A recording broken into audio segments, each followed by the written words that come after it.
Merci de rester avec nous. C'est la seconde partie de New World Forum spécial Covid-19. Nous sommes avec les praticiens de la médecine conventionnelle pour comprendre le fonctionnement de cette maladie, si on peut en guérir ou non, les gestes qui sauvent, ce qui est vrai. De l'Infox, je vous présente ceux qui sont avec nous. Docteur Djanipo Oni, médecin spécialiste en imagerie médicale, secrétaire général de l'Ordre national des médecins du Togo. À ses côtés, le professeur Mireille Prince-David, les bactériovirologues, enseignante-chercheur à l'Université de Lomé. Avec nous également docteur Sonia Kanekatua Gbolo-Noamessi, psychiatre au CHU campus de Lomé. Et vient de nous rejoindre docteur Lidao Alain Baoué. Docteur Baoué, bonjour. Bonjour. Docteur Lidao, qui veut dire courage en Kabyle. Non, espoir. Espoir. Oui, on a de l'espoir donc pour Covid-19. Donc, docteur Baoué est médecin infectiologue au CHU Sylvanos Olympio. Vous devez être en première ligne concernant cette pandémie alors. Oui. Donc, on va aborder cette deuxième partie, commencer cette deuxième partie avec l'Afrique. L'Afrique qui est finalement touchée par la pandémie, alors que les rumeurs faisaient croire qu'avec la chaleur, avec la spécificité ou les spécificités de la peau noire, l'Afrique serait indemne de cette maladie. Mais professeur Prince David, l'Afrique est touchée. L'Afrique est touchée. L'Afrique est touchée. Elle l'a été par souvent avec les avions. Maintenant, on est un monde planétaire. Donc, elle a été par des gens qui revenaient des zones infectées.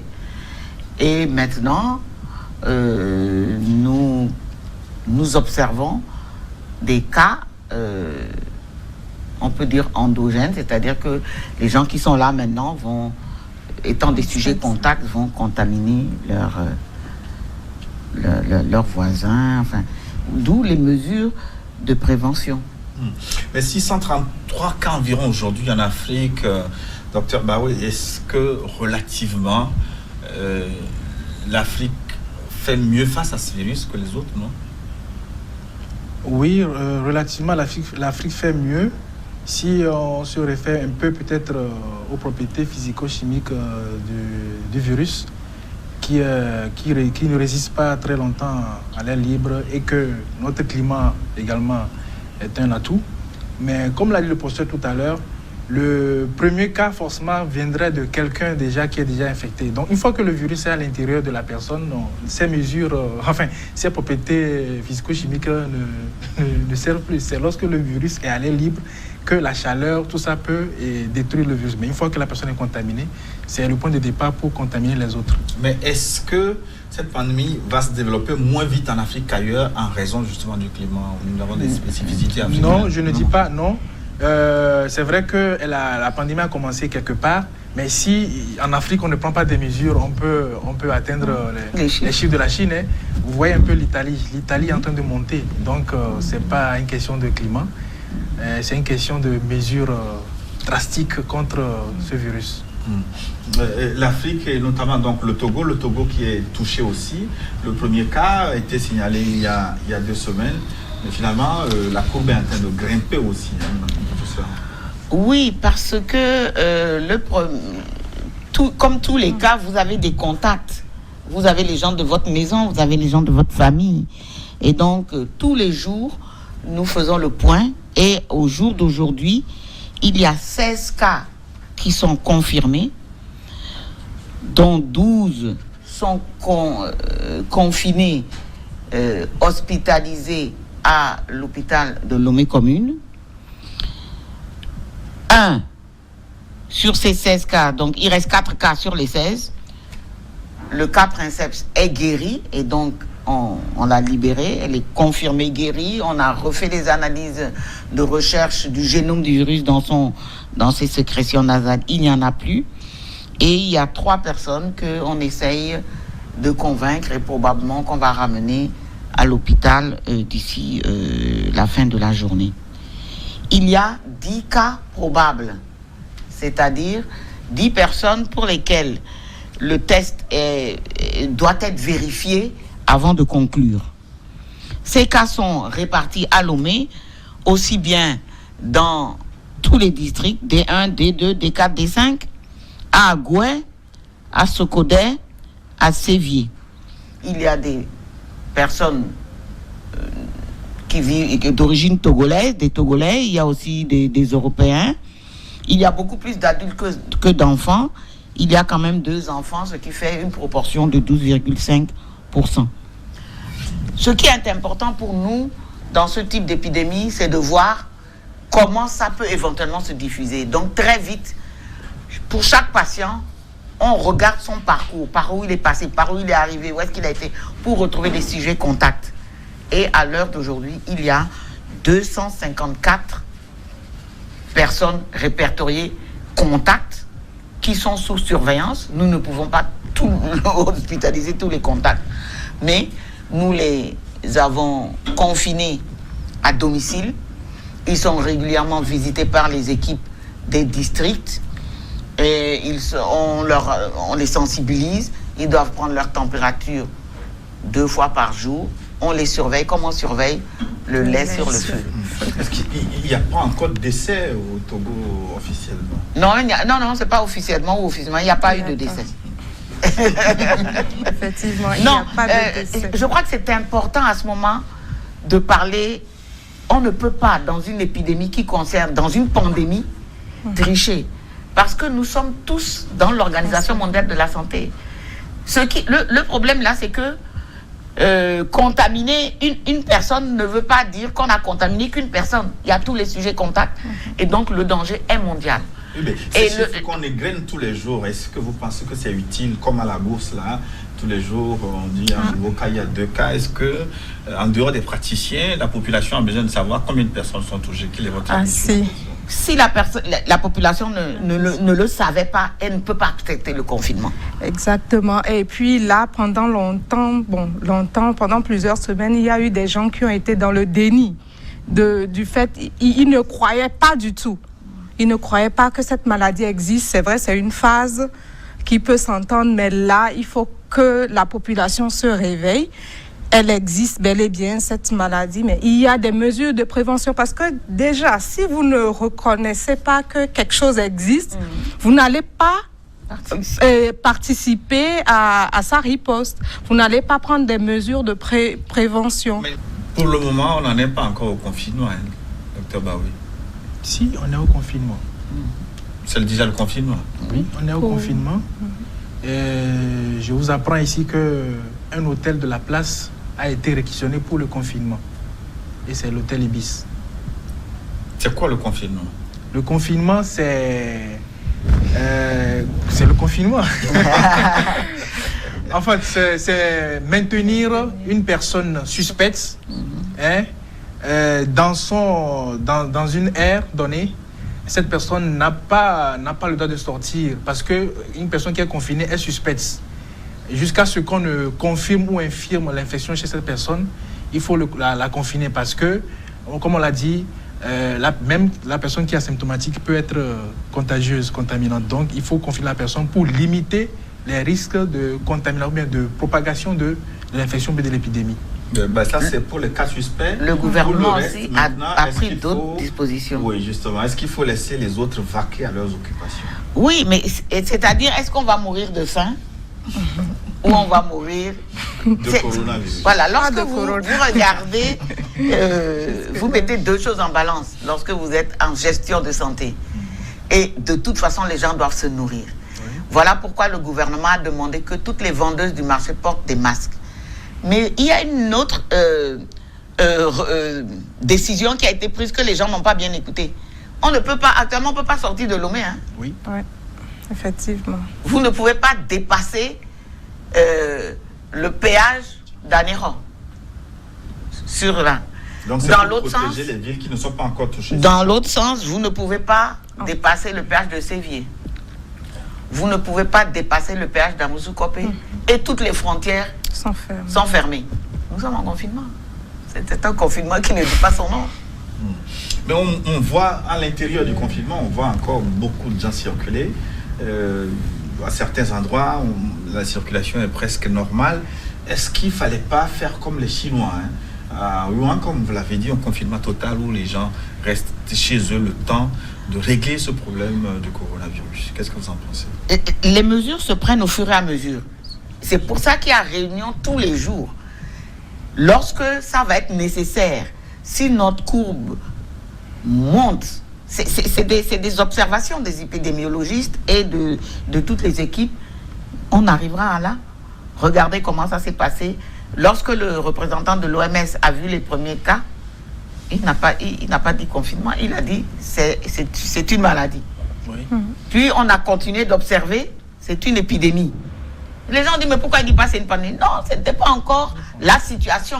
Parce qu'à chaque mot que vous utilisez, il y a les mesures que vous prenez autour. Donc chez nous, on a des cas, le nombre de cas augmente, on s'est mis en position de guerre, mais on ne va pas utiliser maintenant notre Kalachnikov alors que rien ne se passe encore de vraiment nécessaire. Néanmoins, on se prépare. Est-ce que ces mesures sont efficaces, Dr Jadipo? Les mesures devraient être efficaces si nous tous nous sommes disciplinés. En fait, c'est sur ça qu'il faut insister. On demande aux gens de ne pas se déplacer. On demande aux gens de ne pas aller dans des zones à risque. On demande Sauf pour aller faire une émission. On demande aux gens de prendre des mesures, mais comme tout le monde n'est pas convaincu par ce qui se passe, tout le monde pense que ça pourrait arriver à l'autre et pas à moi. On se dit que moi, je peux encore me permettre, mais l'autre ne peut pas se permettre. Comme on l'a dit, actuellement, ce n'est pas une bonne chose de sortir de Lomé. Mais est-ce qu'on peut circuler dans Lomé? Pour le moment encore, on peut circuler dans Lomé, mais il faut circuler quand c'est vraiment nécessaire. Limiter vraiment les déplacements quand c'est nécessaire. Le sport que les gens faisaient à la plage a été interdit. Et ça pendant 2 semaines. Oui. Et les gens n'ont pas voulu, ceux qui n'ont pas respecté, on les a ramassés. Même les discothèques, les bars, il y a certains endroits qui ne sont plus bons à fréquenter par les temps qui courent. Oui. Limitons les regroupements à 100 maximum. Si c'est vraiment nécessaire. On a dit 15 même. Et si ce n'est pas nécessaire, arrêtons de faire de grands regroupements. S'il y a un lieu où vraiment on ne doit pas se regrouper, ne nous regroupons pas. En tout cas, l'Afrique tente de faire face au coronavirus.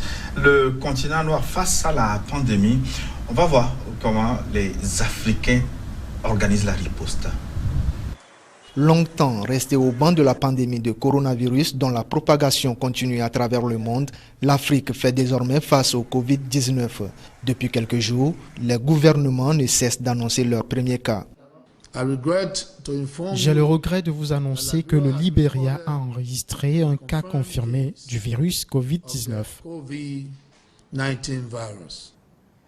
Les analyses effectuées au laboratoire de référence des fièvres virales hémorragiques de Cotonou ont confirmé le diagnostic du Covid-19 sur un échantillon provenant d'un cas suspect suivi sur le site d'isolement et de prise en charge de Cotonou. Le Bénin vient ainsi d'enregistrer un cas d'infection au coronavirus Covid-19. Déjà malade de ses infrastructures sanitaires, l'Afrique se prépare toujours à faire face à de nouvelles difficultés dues au Covid-19. Si certains gouvernements affichent leurs inquiétudes, d'autres de leur côté annoncent des mesures drastiques. Tous voyageurs en provenance de pays ayant au moins 200 cas de coronavirus sont interdits par la présente. Tous les citoyens et habitants sont appelés à éviter les rassemblements publics et les grandes foules. Pour le Kenya, le président Uhuru Kenyatta a annoncé la fermeture de ses écoles primaires et secondaires à partir de ce 16 mars. Les universités, elles, seront portes closes vendredi. L'entrée sur le territoire serait interdite pendant 1 mois à toute personne en provenance d'un pays touché par l'épidémie. Oui.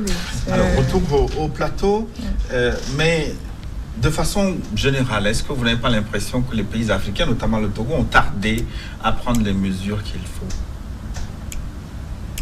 Qui est assez courageux pour répondre. Oui. Docteur Baoui. Qu'est-ce qu'on appelle tarder? Bon, oui, vous savez qu'en Afrique, au Togo, bon, on a beaucoup de problèmes, on a beaucoup de soucis. Beaucoup de priorités. Beaucoup de priorités à la fois. Et c'est vrai qu'on a vu venir l'épidémie, mais au Togo, j'avoue qu'il y a quand même un travail qui a été fait en amont avant que le premier cas ne vienne. Même si on n'est pas encore suffisamment prêt ou bien on n'est pas suffisamment aguerri, il y a quand même un travail qui est fait et qui continue d'être fait. La sensibilisation, est-ce qu'elle vous semble suffisante? Elle se fait, elle s'organise, elle s'opère. Mais il n'y a pas que les bonnes informations qui circulent, c'est ce qui a déploré. Sensibiliser, c'est jamais suffisant. Mais docteur Kanekatoa peut nous dire que nous ne voulions pas aussi semer la panique. C'est ça. Et le fait qu'il y ait maintenant les réseaux sociaux a compliqué beaucoup de choses parce que vous avez des informations, des contre-informations. Et là, maintenant, notre préoccupation devait être de lutter, de pouvoir bloquer les fake news, les fausses nouvelles qui perturbent. Oui, mais pour ça, il faut beaucoup communiquer. Parlant de sensibilisation, il ne faut pas seulement attendre que ce soit le ministère. C'est vrai qu'au niveau du ministère, il y a une cellule de communication, mais déjà le travail que vous faites, déjà vous participez également à la lutte contre cette maladie, cette épidémie ou bien cette pandémie. Donc c'est une lutte commune. Effectivement. Nous sommes tous concernés effectivement par cela, parce que ce n'est pas l'autre. Ça peut être moi, ça peut être mon voisin. Et nous tous, nous sommes concernés par ça. Et c'est très important d'avoir de la retenue aussi. De la retenue quand nous avons une information, nous recevons une information, de la retenue de partager si rapidement, sans même connaître la véracité de l'information. Donc, ce sont ces petites choses qui peuvent aider. Ça, tout le monde peut le faire. En plus, c'est une maladie nouvelle. Je vous assure qu'on apprend au fur et à mesure. Exactement. Et vous avez, par exemple, des vidéos qui disent, oui, c'est un vieux virus. Non, celui-là, c'est un nouveau, il ne se comporte pas comme les vieux. Et donc, nous apprenons aussi tous les jours. Exactement. Et nous essayons de trier parmi les informations qui existent, quelles sont les vraies, quelles sont les fausses. Et par nos formations diverses, nous pouvons amener la bonne information. Et je précise qu'à partir de ce moment, les téléspectateurs aussi peuvent vous adresser des questions à travers les réseaux sociaux qui s'affichent donc à l'écran de temps en temps.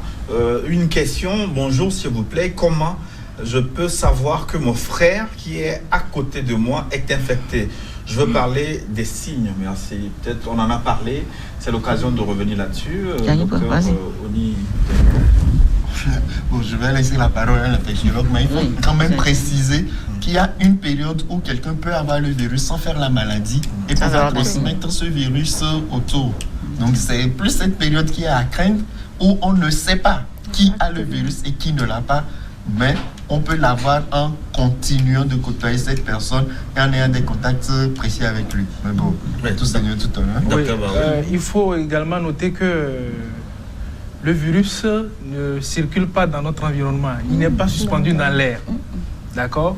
Donc, les signes que la maladie, les signes présentés par la maladie sont retrouvés dans plusieurs autres maladies.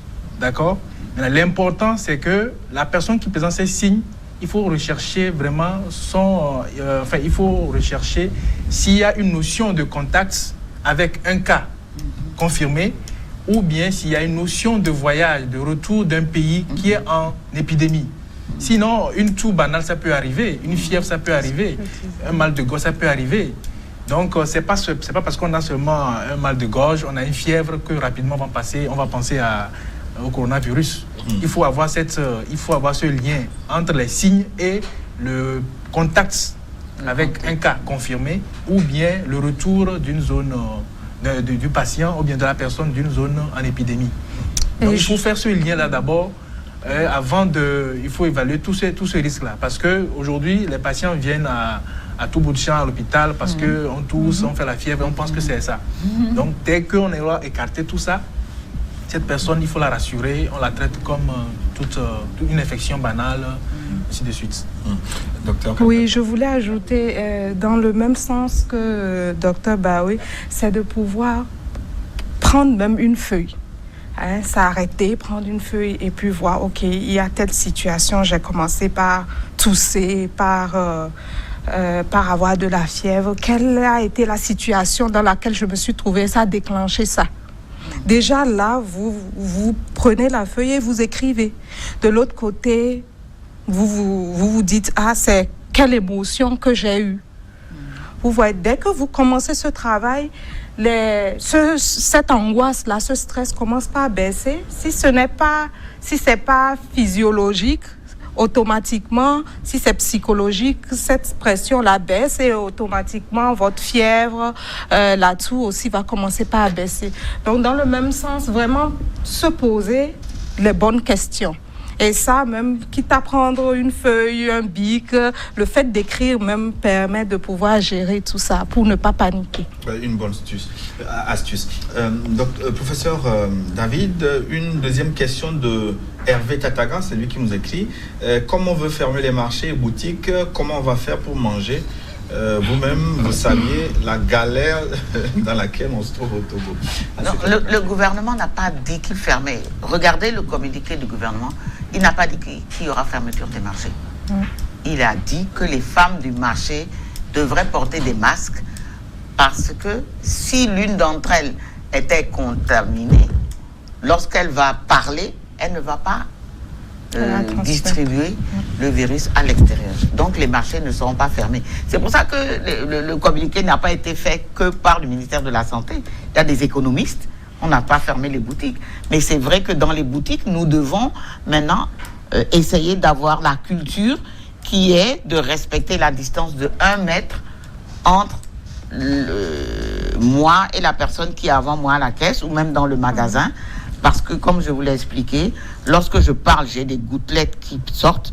Et si ces gouttelettes tombent, elles tombent rapidement avant 1 mètre, le virus tombant par terre va mourir dans les quelques minutes. On va pas contaminer. On va suivre. Alors, lui il dit bonjour aux invités, s'il vous plaît, docteur. Combien de temps le virus peut-il faire dans l'air? Ça, c'est une autre question de Stanislas Jules. Est-ce que sans aucun contact physique avec un malade, juste par respiration, on peut contracter le virus? Docteur Baoui? Oui, on peut contracter le virus juste par respiration si on est en face d'un sujet qui est contaminé et qui va émettre les gouttelettes devant nous à une distance de 1 mètre. Donc, on peut contracter le virus en respirant l'air qui est pollué par la personne qui est contaminée. Alors, la personne qui est contaminée, après son passage, après quelques temps, est-ce qu'il peut laisser des virus dans l'environnement que d'autres vont inhaler? Sur les surfaces inertes. Oui, sur les surfaces inertes. Si la personne tousse, elle éternue et les gouttelettes tombent sur une surface inerte, ça peut être un risque de contamination si on est exposé. Mais tel que l'a dit le professeur tout à l'heure, lorsque le virus tombe, il est rapidement détruit. Ça, c'est donc Baba qui nous a écrit de Tchévier au Togo. Alors, vous avez parlé de civisme, de comportement citoyen à adopter, chacun à son niveau, pour lutter contre ce virus. Nous sommes tombés sur un cas, c'est Dr Michel Kodom qui était invité à cette émission. Il a décliné l'invitation parce qu'il est en auto-confinement, rentré d'un voyage. Il a fait subir un test diagnostic qui n'est pas facile, nous dit-il. On va suivre son test diagnostic et les conseils qu'il donne à la population pour barrer la route au coronavirus. Je peux vous assurer que le dépistage au Covid-19 n'est pas aussi facile. Et j'ai eu donc à subir ce test de dépistage lors de mon auto-isolement.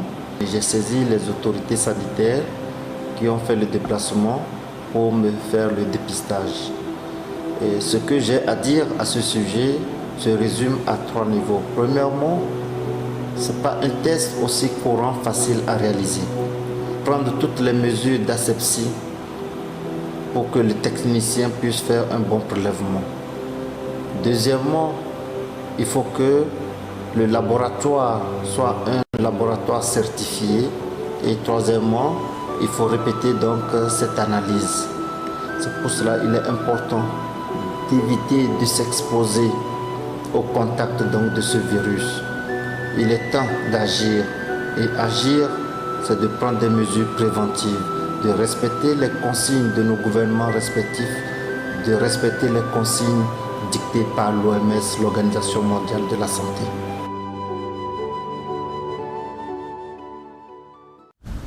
Voilà un exemple de civisme. Est-ce que vous avez des commentaires à propos, docteur Oni Dianipo? Le docteur Kodon va montrer l'exemple. Pour tous ceux qui reviennent de pays infectés, quand l'aéroport était encore ouvert, c'est le confinement à domicile. Accepter de faire le test en cas donc, où on revient d'un pays et accepter aussi, au cas où ce test s'avérait positif, d'être interné pour pouvoir suivre le protocole. Et quand le résultat, pendant le moment où vous êtes sous surveillance, c'est de ne pas sortir et de ne pas être en contact avec même les membres de votre famille pour ne pas exposer toutes ces personnes à qui vous tenez.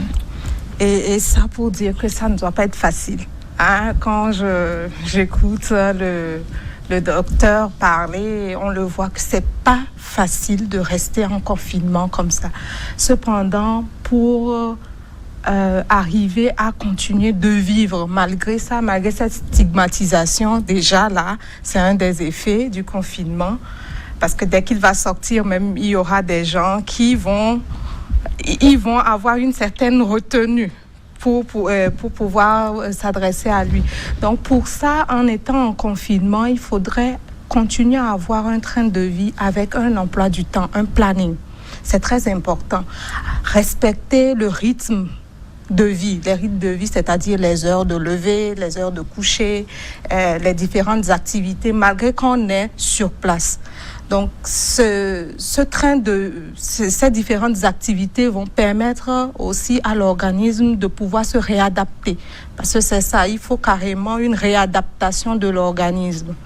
Et je tiens aussi à préciser que c'est très important quand même pour les personnes vulnérables, les personnes âgées ou qui ont des maladies chroniques, de prendre sur eux pour avoir une bonne observance de leur traitement de maladies de base. Parce que c'est d'abord ça, l'immunité, on parle d'immunité, je suis avec mes maîtres, je vais dire là, mais ça part aussi de là. Déjà, les maladies de base, il faut quand même bien suivre son traitement de base. Donc, c'est ce que je voulais ajouter à la suite du commentaire de Dr Oni. On va répondre encore à un téléspectateur, Abdelaziz Sina Manim Bile, qui demande, dans les autres pays, on donne à chaque 24 heures la situation des informations capitales pour éviter les fake news. Pourquoi cela ne se fait pas chez vous, professeur Prince David? Ça se fait ici et ça se fait au Togo tous les jours. Toutes les 24 heures, on fait la situation du pays. Ça se fait. Et tous les jours, il y a des réunions de coordination. Le professeur était même à une réunion ce matin, donc ça se fait tous les jours. Je pense que nous avons proposé qu'on va s'organiser, que ça puisse être fait au moins à la TVT. Et on est en train, les gens de la communication vont prendre contact avec vous pour voir comment on va pouvoir vous relayer ça. Ces informations, quand on les donne, il faut qu'elles soient validées au niveau du pays par l'OMS pays, de façon à ce qu'on n'ait pas des résultats qui sortent de nous. Il faut vraiment, quand on dit 16 cas confirmés, il faut que le laboratoire ait donné son résultat. Sinon, en tant que journaliste, on va dire 16 plus 10 égale 26. Non, il n'y en a que 16 qui sont confirmés. Les 10 sont probables. Peut-être que demain matin, dans les 10, on va enlever 2. Et puis... Et peut-être que d'autres aussi seront guéris. Déclarés guéris. Boumé Jason nous dit d'insister sur la nécessité de ne pas diffuser tout et n'importe quoi sur les réseaux sociaux. Je ne sais pas comment on va faire. La pandémie s'accompagne d'une infodémie anxiogène. Ça, il me semble qu'on parle à Dr Caricatoire. Parlant aussi des gens qui guérissent, c'est essentiel. Mes hommages à Madame Professeur David. Mes hommages à vous. Oui, non, mais c'est que aussi, quand on regarde un verre, il ne faut pas toujours regarder ce qui est vide. Il faut, rappelons, et je l'ai rappelé d'emblée, que plus de 80% des gens guérissent de cette infection. Et donc, Boumé Jason qui nous taquine, qui dit que la distanciation sociale n'est pas respectée sur ce plateau. Voilà. C'est pas totalement faux. Si, on a veillé à ça. Peut-être que je peux pousser un peu. Et si vous l'avez remarqué, c'est pour cela que je ne me tourne pas trop vers le docteur pour... C'est bon. Non, on essaye de ne pas se tourner. On n'aurait pas pu... c'était pas nécessaire qu'on parle avec des masques parce que on n'est pas pour l'instant contagieux et vous avez vu que le civisme que vous avez fait, en tout cas les personnels de la santé, beaucoup d'entre eux se sont confinés dès qu'il y a eu une suspicion. Ouais. On va faire rapidement parce qu'il ne nous reste plus beaucoup de temps. Alors, Moïse Nakpan nous demande si le virus existe dans le pangolin. Peut-on dire qu'il n'est pas aussi vieux que ça? Alors, le virus qu'on a trouvé dans le pangolin, ce n'est pas le Covid-19. Ce n'est pas le Covid-19. Mais on a trouvé une analogie d'une communauté génétique, une ressemblance qui est près de 99%. Et donc, comme je disais, le pangolin est un réservoir de virus, c'est-à-dire qu'il a un système immunitaire qui lui permet de faire que le virus ne se multiplie pas beaucoup dans lui et qu'il vit en parfaite harmonie avec lui. Et donc, c'est quand ce virus s'est combiné à un autre virus et est passé à l'homme, on ne sait pas encore par quel hôte, mais ils sont en train de le chercher, ils vont le trouver, qu'il est tombé dans une population vierge, humaine, et donc forcément, il y a eu des dégâts. Alors, est-ce qu'il faut imaginer qu'il y ait confinement total au Togo à un moment ou à un autre pour régler ce problème? Oui, tout à l'heure... À quel moment on peut décider de ce confinement? Oui, tout à l'heure, dans une intervention du professeur, elle a dit les mesures sont prises en fonction de l'évolution de l'épidémie. Alors, si un jour on se retrouve à 1000 cas, on ne le souhaite pas, ça va s'imposer. Hein. Absolument. Ça va s'imposer. Même la fermeture des marchés, ça va s'imposer. Pour le moment, on n'a pas encore fermé les marchés, mais si on a des cas vraiment qui augmentent de façon exponentielle, on sera obligé d'en arriver là. Une question de journaliste. Alors, nous qui sommes des présentateurs journalistes, quelles sont les mesures à adopter pour ne pas être contaminés? Parce que c'est vrai, la question, moi, j'ai étudié la possibilité de mettre un casque pour faire cette émission, mais je me dis ça n'est pas très pratique. On va dire un masque. Déjà, le respect de la distance pour pouvoir échanger avec vos collaborateurs, avec vos invités, c'est déjà... Et le lavage régulier des mains. C'est vrai qu'on n'en a pas trop parlé, mais c'est très important. Ouais, on viendra sur ces mesures tout à l'heure. D'accord. Alors, le confinement, pas pour le moment. Les gestes qui sauvent maintenant. On va revenir sur ces gestes.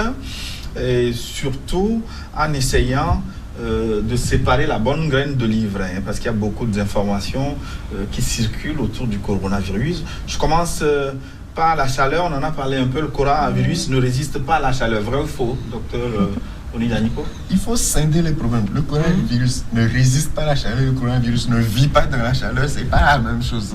Le coronavirus, il est là. Il se trouve au niveau du système respiratoire. Tant qu'il est dans votre organisme, le problème de chaleur, il faut l'oublier totalement. C'est à l'extérieur de l'organisme, dans l'environnement et pas sur les surfaces inertes qu'on parle de ce problème de chaleur. Le virus est moins dangereux auprès des populations noires. Faux. Non, ça c'est faux, c'est pas prouvé. Puisque en Chine, où il y a eu, je ne sais pas combien de cas aujourd'hui, il y a quand même des gens qui sont guéris. D'accord, donc on ne peut pas dire que le cas qui a contaminé et qui fait l'épicentre au Sénégal, c'est un sujet de race noire qui vivait en Italie. Ça, c'est faux. Totalement faux. Totalement faux. Le port de masque cache-nez, est-ce que ça protège contre le virus? Ça évite l'expansion. Alors, si vous portez un masque dit chirurgical, c'est... le virus est tel que si vous toussez, vous allez la quantité de virus va être moindre que qui sort va être moindre que si vous n'aviez pas de masque. Mais ça veut dire que vous stockez aussi la quantité de virus à l'intérieur. Non, c'est vous-même. Vous êtes déjà contaminé. Vous êtes déjà contaminé. On vous dit de tousser comme ça. Oui. Donc c'est pour éviter que les gouttelettes partent à plus d'1 mètre pour toucher quelqu'un. Par contre, pour le corps médical, qui est en présence d'une personne hautement infectée qui présente les signes de la maladie, ils doivent porter un autre type de masque, qui est un masque spécifique, dont les fibres sont plus petites, pour que lui ne soit pas contaminé. Parce que si Ce sont les soldats qui sont contaminés. On ne peut plus faire la guerre. Ouais, on va faire des va-et-vient entre les questions des téléspectateurs et nos préoccupations ici. Alors, Security TV, Scholz nous demande pourquoi le gouvernement ne met pas en place des points de lavage des mains à grande échelle dans le pays. Il n'y a pas un représentant du gouvernement ici. Je ne sais pas. Bon, quelqu'un se sent-il inspiré sur cette question, je peux dire que le gouvernement ne peut pas tout faire. Hein? Se laver les mains, c'est un geste banal, on peut le faire à la maison, pas forcément des mains. Mais on peut comprendre de lavage de mains publiques, ce n'est pas à tout le monde. Hein. Bon, on peut comprendre que sensibiliser les services pour disposer de ces dispositifs dans les services. Les endroits fréquentés. Dans les endroits fréquentés, mais dans la rue comme ça, je ne sais pas si vraiment c'est... Ça sera interdit. Déjà, les endroits fréquentés, déjà, il y a des dispositions qui sont prises pour ne pas être dans les endroits fréquentés. Donc, je pense, pour revenir au docteur Baoué, nous tous, nous sommes concernés et individuellement, déjà, il faut qu'on prenne des dispositions, se laver fréquemment les mains. Mais peut-être que c'est une idée, ça va faire son chemin et qui sait, ça donnera peut-être quelque chose, on verra. Mais en attendant, quand même, chacun a le devoir de se protéger, de protéger l'autre, en lavant régulièrement les mains. Moses Sikudjor, il nous félicite pour le travail qu'on fait, merci à lui. Les cas recensés au Togo, sont-ils des personnes résidant au Togo ou des personnes qui sont venues de l'extérieur? Pourquoi ne pas partager des masques à la population togolaise? Chacun y va de sa part. Je peux répondre. Oui, tout à l'heure, je disais que le virus n'est pas dans l'air constamment. D'accord? Donc, quand vous sortez en ville, vous voyez les gens, quelqu'un, il est dans sa voiture tout seul et puis il a un masque. Bon, je ne sais pas si vraiment c'est pas nécessaire en fait. C'est pas nécessaire. Sur la moto, il y a des gens qui mettent le masque. Bon, si c'est pour se protéger contre la poussière, d'accord. Mais si c'est contre le virus, je dis que c'est vraiment pas la peine. C'est lorsque, par exemple, le port du masque serait utile, par exemple, lorsqu'on fait des courses au marché, d'accord? On peut porter le masque parce qu'on aura une collaboration, enfin, un échange, un contact étroit avec la vendeuse ou bien le vendeur.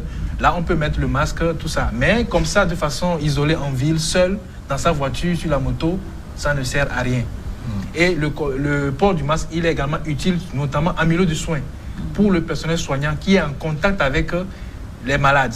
Et aujourd'hui, c'est tout malade. Il faut prendre tout malade comme un cas suspect pour se protéger, évidemment. Parce que le malade qui vient, avant de rentrer en contact, de l'interroger, vous ne savez pas qu'est-ce qu'il a fait la veille, il vient d'où, tout ça. Donc, il faut se protéger avant de l'aborder.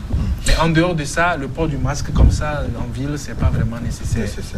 Alors, Tchapou Nakpan, est-ce que les tendances actuelles montrent qu'on peut trouver un vaccin pour éliminer enfin le virus ou trouver le remède? Professeur, il y a énormément d'équipes qui sont en train de chercher ce vaccin. Il y a actuellement près de 80 équipes qui travaillent. Nous n'avons pas encore trouvé le vaccin. C'est un nouveau virus. Mais nous n'avons pas perdu l'espoir de le trouver. Parce que lorsqu'on regarde pour le dernier coronavirus, l'avant-dernier, je veux dire, on a trouvé son vaccin. C'est des travaux qui se font plus vite qu'autrefois, parce que maintenant, on maîtrise bien la génétique de ces virus et on peut passer des étapes qui n'étaient pas forcément nécessaires, qui étaient obligatoires avant. On passera probablement l'étape animale. Et Donald Bakolina, il demande, les personnes guéries ne peuvent-elles pas aider à fabriquer des sérums étant donné que leur organisme a pu développer des anticorps? Oui, il y a pas beaucoup de il y a beaucoup de personnes guéries naturellement, mais celles-ci, on les a pas screenées. Les personnes... C'est quoi screener? On n'a pas fait le test à toute la population pour savoir ceux qui sont... Les 80% des gens qu'on dit qu'ils sont guéris, on ne les avait pas vus à l'hôpital. Hein. Quand le virus circule, il n'y a que quelques-uns qui vont faire la maladie. Tous les autres, ils ont certainement reçu le virus, mais ils sont guéris de façon naturelle. Comme pour d'autres infections, virale d'ailleurs. Donc on ne sait pas qui a été... et les expériences qui montrent qu'on prend le sérum de quelqu'un pour le mettre à quelqu'un d'autre, il y a longtemps qu'on ne fait plus ça. Depuis l'avènement du HIV, du VIH, on ne fait plus ça parce qu'on ne sait pas ce qu'il y a comme virus inconnu dans le sang de quelqu'un, dans le sérum de quelqu'un pour pouvoir l'injecter à quelqu'un d'autre. Donc, c'est ces choses qu'on faisait avant du temps de Pasteur, en tout cas depuis 1985, avec l'apparition de virus émergents, de virus inconnus, on ne fait plus ça. Quelles sont les mesures de sécurité ou les comportements adoptés par le personnel médical, le personnel qui va continuer à vaquer à ses occupations quotidiennes? On en a parlé plus ou moins. Ouais. Alors, une question pour Dr Baoué. Je vais découvrir la question en même temps que vous. Dr Baoué, qui devrait être admis à l'hôpital Ibis comme vous venez de l'annoncer. Moi, je suis rentré il y a une semaine d'un pays où l'épidémie sévit et je voudrais avouer que l'auto-isolement n'est vraiment pas évident dans nos conditions socio-économiques. Ne serait-il pas plus judicieux alors, qu'est-ce qu'il dit? Ne serait pas plus judicieux de mettre en confinement tout individu rentré il y a 2 semaines pendant la période d'incubation, tout comme la Chine? Le confinement actuellement, avant la réquisition de l'hôtel Ibis, c'est toute personne venant d'un pays touché par l'épidémie qui est confinée chez elle à la maison. Mais aujourd'hui, je ne sais pas un peu les capacités de l'hôtel Ibis. C'est vrai qu'on a déjà commencé par confiner les gens là-bas. Les confinements, c'est et les personnes venant des zones touchées et puis les sujets contacts. Bon, maintenant, reste à savoir si les sujets contacts, on a parlé de 200 et quelques sujets contacts. Est-ce que toutes ces personnes pourront trouver la place là-bas? Non. Donc, on va peut-être aller avec vraiment sur des critères, aller par critères pour pouvoir confiner les gens. Mais ce qui est sur le terrain, tous les sujets contacts sont surveillés et puis sont passés à des tests. Donc le confinement peut se faire à défaut de confiner tout le monde quelque part. Ça peut continuer comme on le faisait également avant la réquisition de l'hôtel Ibis pour le confinement. Alors, tous ne sont pas passés à des tests. Ça me pousse à vous poser des questions sur les conséquences économiques du confinement. Est-ce que l'Afrique, est-ce que le Togo a les moyens aujourd'hui? Parce que nous avons des populations qui vivent au jour le jour. Est-ce que la dèche ne risque pas de créer plus de morts que votre virus Covid-21? Ce que vous dites est vrai. Il y a des gens qui nous ont dit qu'ils ne pouvaient pas être confinés parce que leur activité quotidienne, c'est ça qui nourrit quotidiennement leurs enfants. Et donc, on n'est malheureusement pas dans les pays développés. Vous voyez, en France, déjà, les gens demandent que les entreprises payent des indemnités à leur personnel, donnent des primes, etc. Nous n'avons pas encore ça en Afrique, mais il y a une cellule de réflexion sur l'impact social de cette histoire et les réflexions sont en train de se faire. C'est probablement pour cela qu'on n'a pas ordonné la fermeture de toute activité économique. On sait maintenant aussi que sur le plan économique, même dans les pays développés, il va y avoir des conséquences graves. Arrêter des usines, c'est faire chuter l'économie des pays. La Chine a déjà des gros problèmes sur le plan économique et très vite à Wuhan, dès qu'ils ont pu régler la situation, ils n'avaient pas 0 cas, mais ils n'avaient plus de nouveaux cas. Ils ont demandé aux usines de se remettre à travailler pour qu'ils puissent vendre à l'extérieur leurs marchandises. De toutes les façons, l'Organisation mondiale de la santé prépare tout le monde, en tout cas en Afrique, à se préparer pour le pire. Je ne sais pas si c'est une bonne stratégie. L'OMS qui a sonné l'alerte en milieu de semaine dernière. On va suivre cet élément et venir conclure notre plateau spécial sur le Covid-21. L'OMS qui invite l'Afrique à se préparer au pire. Oui. Le coronavirus ou encore le Covid-19. Avec un nombre de contaminés qui se stabilise en Asie, notamment en Chine, berceau de l'épidémie, il augmente par contre en Europe, dont l'état d'urgence est désormais instauré dans certains pays. Et face à ce bilan alarmant, l'OMS, l'Organisation mondiale de la santé, appelle le continent africain qui semblait jusqu'ici épargné à se préparer au pire. Don't assume your community won't be affected. Ne supposez pas que votre communauté ne sera pas touchée. Préparez-vous comme si elle allait l'être. Ne présumez pas que vous ne serez pas touché. Préparez-vous comme si vous alliez l'être. Mais il y a de l'espoir. Il y a beaucoup de choses que tous les pays peuvent faire. Même si nous considérons que ces 233 cas sont vrais, nous devons nous préparer au pire. Dans d'autres pays, nous avons vu comment le virus s'accélère réellement après un certain point de basculement. Le meilleur conseil à donner à l'Afrique est donc de se préparer au pire. So the best advice for Africa is to prepare for the worst and prepare today.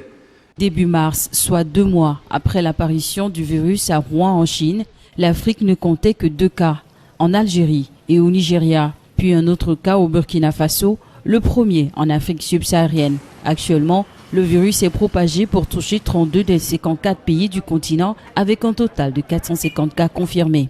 Les pays les plus affectés se trouvent en Afrique du Nord, où des cas de transmission locale ont été documentés. Comme moyen de prévention de la pandémie, au moins 13 pays africains ont fermé ou s'apprêtent à fermer l'ensemble de leur système éducatif, de la maternelle à l'université. C'est le cas notamment au Kenya, au Maroc, en Égypte, au Sénégal, en Afrique du Sud ou encore en Côte d'Ivoire.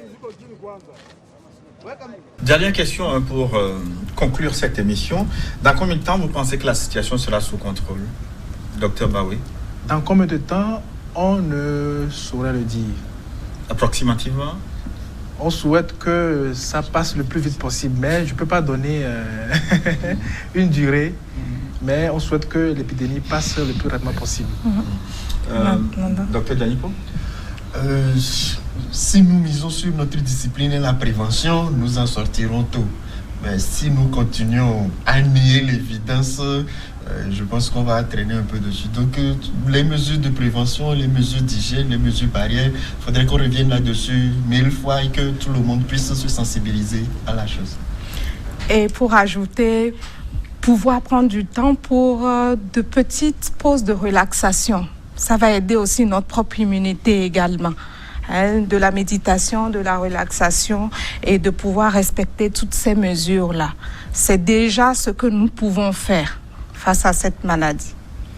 Il se dit que quand le système immunitaire est au point, le virus a du mal à attaquer. Or, la peur agit défavorablement contre le système immunitaire. Je vais à tout seigneur, tout honneur, l'infectiologue est là, effectivement. Je peux dire oui, quand on est d'une bonne immunité, au moins on peut réagir face à cette agression, je vais dire. Mais bon, je laisse la parole au professeur ou au docteur Baoui pour... rapidement un mot. Oh, effectivement, comme elle a dit, le système immunitaire est d'un apport vraiment capital pour lutter contre cette infection. De façon même pour l'ensemble des viroses, il faut un bon système immunitaire. Puisque pour les viroses, actuellement, on n'a pas de médicaments, mais des vaccins spécifiques.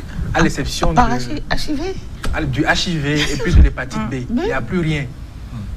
Et de l'hépatite C aussi. Mais en dehors de ça, le rhume, tout ça, c'est l'immunité qui permet de venir à bout de... Moi, je voudrais insister pour que les jeunes respectent les consignes. On a mis les élèves en vacances, confinés. C'est pas pour qu'ils aillent faire du sport à la plage. Ils peuvent le faire à la maison aussi. Chacun dans l'un. À la maison. Ce programme s'achève. Nous aurons le temps de revenir sur d'autres aspects. Restez câblés. Nous nous retrouvons dans une dizaine de minutes. À tout de suite.